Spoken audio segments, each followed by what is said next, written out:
একটা মশার কামড়, আর কয়েকদিনের মধ্যেই জীবন মৃত্যুর লড়াই। দেশে আবার বাড়ছে ডেঙ্গুর ঝুঁকি।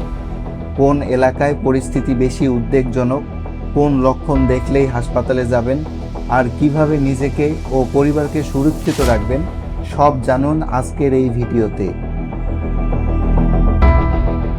বর্ষা এলেই বাংলাদেশের একটি আতঙ্কের নাম ডেঙ্গু।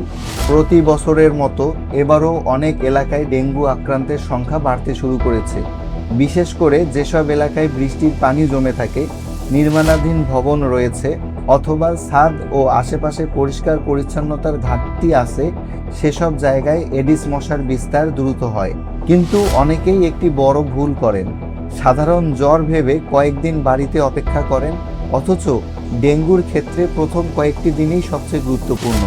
ডেঙ্গুর সাধারণ লক্ষণগুলো হলো হঠাৎ 102 থেকে 104 ডিগ্রি পর্যন্ত জ্বর, তীব্র মাথা ব্যথা, চোখের পেছনে ব্যথা, শরীর ও জয়েন্টে প্রচণ্ড ব্যথা, বমি বমি ভাব এবং দুর্বলতা।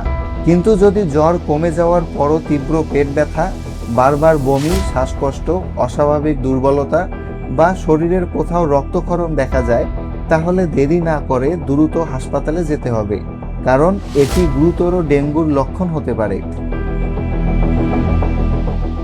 অনেকেই মনে করেন প্লাটিলেট কমলেই বিপদ, কিন্তু চিকিৎসকরা বলছেন শুধু প্লাটিলেটের সংখ্যা দেখে সিদ্ধান্ত নেওয়া ঠিক নয়।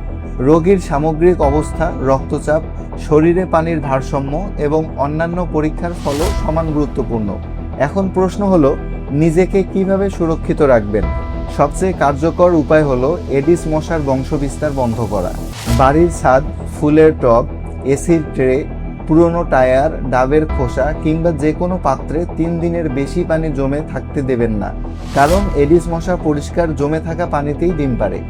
দিনের বেলাতেও মশা কামড়াতে পারে, তাই শুধু রাতে নয়, দিনের বেলাতেও ফুল হাতা পোশাক পরুন।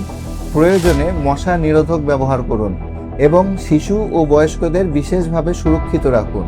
সবচেয়ে গুরুত্বপূর্ণ বিষয় হলো নিজ থেকে অ্যান্টিবায়োটিক বা ব্যথানাশক ওষুধ খাওয়া থেকে বিরত থাকুন। বিশেষ করে চিকিৎসকের পরামর্শ ছাড়া কিছু ব্যথানাশক ওষুধ ডেঙ্গু রোগীর রক্তক্ষরণের ঝুঁকি বাড়াতে পারে। মনে রাখবেন, ডেঙ্গুর কোনো নির্দিষ্ট অ্যান্টিভাইরাল ওষুধ নেই, তবে সময়মতো রোগ শনাক্ত, পর্যাপ্ত তরল গ্রহণ এবং চিকিৎসকের পরামর্শ মেনে চললে অধিকাংশ রোগী সম্পূর্ণ সুস্থ হয়ে ওঠেন। তাই সচেতন থাকুন, বাড়ির চারপাশ পরিষ্কার রাখুন এবং জ্বর হলে অবহেলা না করে দ্রুত চিকিৎসকের পরামর্শ নিন।